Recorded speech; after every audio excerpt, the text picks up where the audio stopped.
ఇప్పుడు తెలంగాణ రాష్ట్రం కాంగ్రెస్ పాలన వచ్చి 18 ఏళ్ళు గడుస్తున్న సందర్భంగా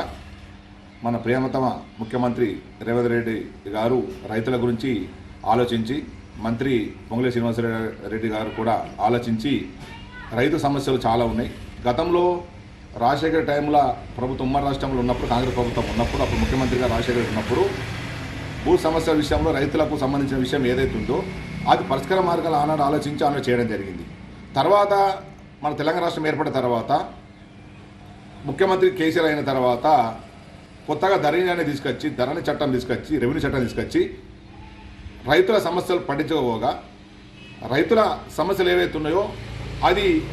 ఆన్లైన్లో అప్లై చేసుకుంటే అప్పుడు MRO office, RDO office, collector office అనుకుంటా అక్కడ పోయి రావడం చాలా కష్టమవుతుండే. తర్వాత ఇప్పుడు వచ్చిన ఈ కొత్తగా రేవంత్ రెడ్డి గారి ఈ పాలనలో భూభారతి చట్టం తీసుకురావడం, దానిలో భాగంగానే ప్రతి గ్రామ రెవెన్యూ సదస్సులు పెట్టడం, ఇందులో ఏవైతే రైతులకు సంబంధించిన భూ సమస్యలు ఏమున్నాయో వాటిని అప్లికేషన్ రూపంగా తీసుకొని పరిష్కరించే మార్గంగా ఏదైతే ఆలోచిస్తుందో ఇది చాలా గొప్ప విషయం. ఎందుకంటే గత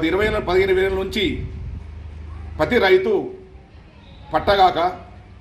సాదామైన ఉండి అమ్మి పట్ట చేసుకోలేక డబ్బులు లేక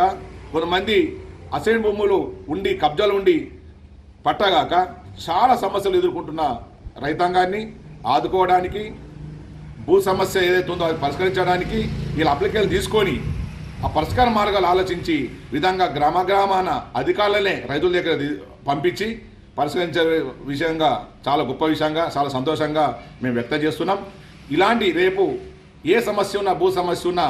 ఇప్పుడున్న చట్టం ఏదైతే ఉందో ఈ భూభారతి చట్టంలో ఏముంది అని అంటే తగాదాలున్న భూమి మరియు కోట్లున్న భూమి సమస్య తప్ప మీది ఏ సమస్య ఉన్నా కబ్జాలు ఉండి రైతులకు ఎలాంటి పట్ట కాకుండా ఉన్న భూములను ఫీల్డ్ మీదకి రెవెన్యూ అధికారులు వెళ్ళి చూసి అక్కడ చుట్టుపక్కల నలుగురిని అడిగి వాళ్ళకి పట్ట వేసి ఆ భూ సమస్య ఏది లేకుండా పరిష్కరించే విధంగా ఈ భూభారతి చట్టం తేవడం, ఈ భూభారతి చట్టం తెచ్చే విషయంలో మన ప్రియతమ ముఖ్యమంత్రి గారికి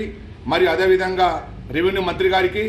మా కాంగ్రెస్ పార్టీ తరఫున రైతుల పక్షాన ధన్యవాదాలు తెలియజేస్తున్నాం.